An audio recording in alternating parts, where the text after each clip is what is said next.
I had gotten to the funeral home with his body something in the neighborhood of 11 o'clock at night, and it is a several-hour procedure to prepare the remains. And after this time, someplace in the early morning, agents came.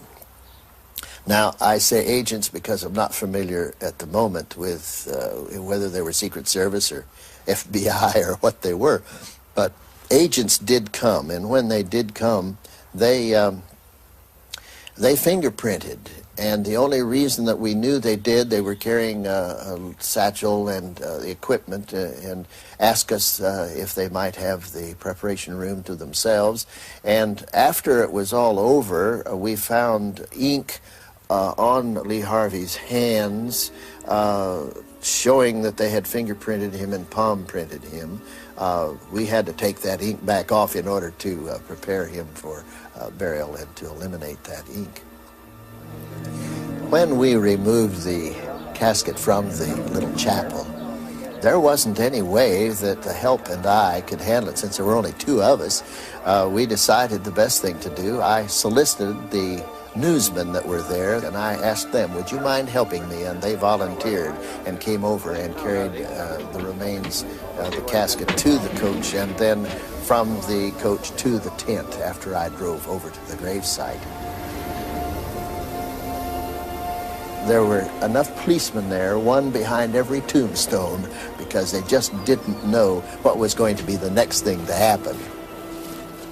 When the minister was through with a few brief words, the family then was given the privilege of, as in the business we call it the last leave, they had the opportunity to look at the body of Lee Harvey for a brief moment. And Marina, the wife, got up and patted his body and caressed him. Then she reached down and took a ring off of her finger, and actually it was two rings, and tried to place it on Lee Harvey's fingers, because this was the ring that was their wedding band, and I helped her because she was shaking and very nervous. Marina took a handful of dirt and made the sign of a cross on that grave, and then the family departed and went back to protective custody. 3 weeks after I buried Lee Harvey Oswald, the Secret Service came to me and they said, Paul, did you see any scars, such as the scars on his wrists, where he was supposed to have tried to commit suicide in Russia? And I said, of course, I wasn't looking for the likes of this, and really in my own mind did not feel as though I remembered much about this, but didn't remember seeing any marks of that kind. And the Secret Service agent told me at that time, well, Paul, we just don't know who we have out there in that grave. That mystery did not end with Oswald's burial. Lingering doubts about the identity of the person buried at Rose Hill Cemetery, Fort Worth, prompted Oswald's widow, Marina, to have his body exhumed in 1981. Being of Russian background and not truly trusting the American, she often wondered if his body was really there. So when it came the opportunity to possibly bring his body to the surface, she was most interested to know, is his body really there? Had somebody taken his body from the grave after the burial had been made? Well, that was her motive, partly. And then, too, I think she was interested to make sure that this was really Lee Harvey Oswald that was still there in that grave. At the time of the 63 of the burial time, I put Lee Harvey Oswald in a steel-reinforced concrete vault. That vault was hermetically sealed. The vault is guaranteed not to break, crack, or go to pieces. It's heavy concrete with steel in it, with an asphalt lining. And when I opened the grave in '81 and found that that vault had been broken, and the bottom of the vault was the part that was broken, the top was still intact, I noticed at that time that the casket had been disturbed. I questioned in my own mind what had been going on. When I opened that casket the first time, I sent my wife, Virginia, to Marina to tell her, yes, there is a body in that grave, because that was her concern. And then we did go to Baylor. There was an examination by a medical person who was a forensic pathologist. And she determined that, yes, these were the teeth of Lee Harvey Oswald, but it took 2 years for her to make that determination before the report was actually done.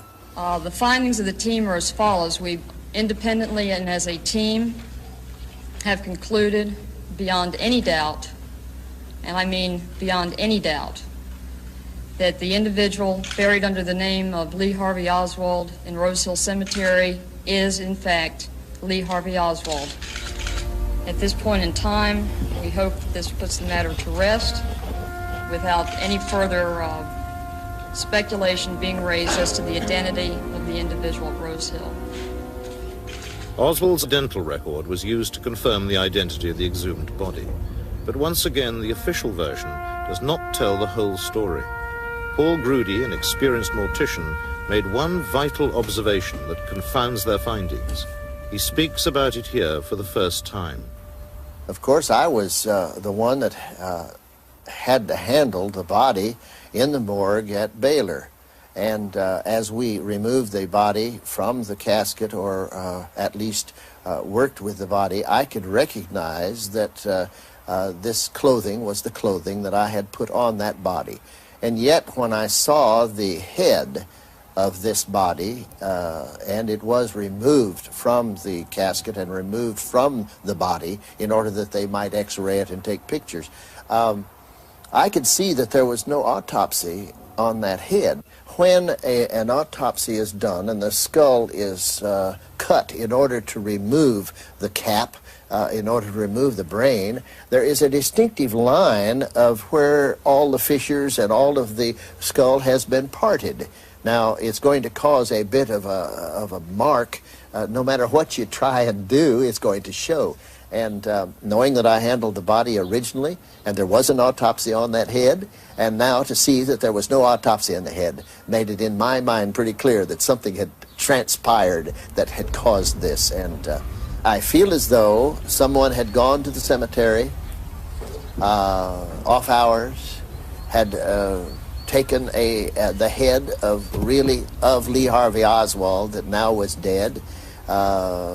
How he got that way, I don't know, but at least it was the head, and had brought the vault to the surface as best they could, being a heavy item as it is, a tripod, lifting that body, lifting the body and the vault out of the grave. In the process, the bottom of the vault fell, breaking the vault, causing the casket to deteriorate to a degree.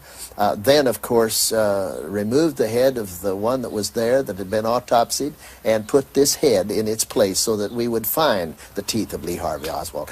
That's my theory. This is what I think happened. Whoever caused that was the same faction that caused the assassination in the first place, but in my mind, a cover-up had taken place.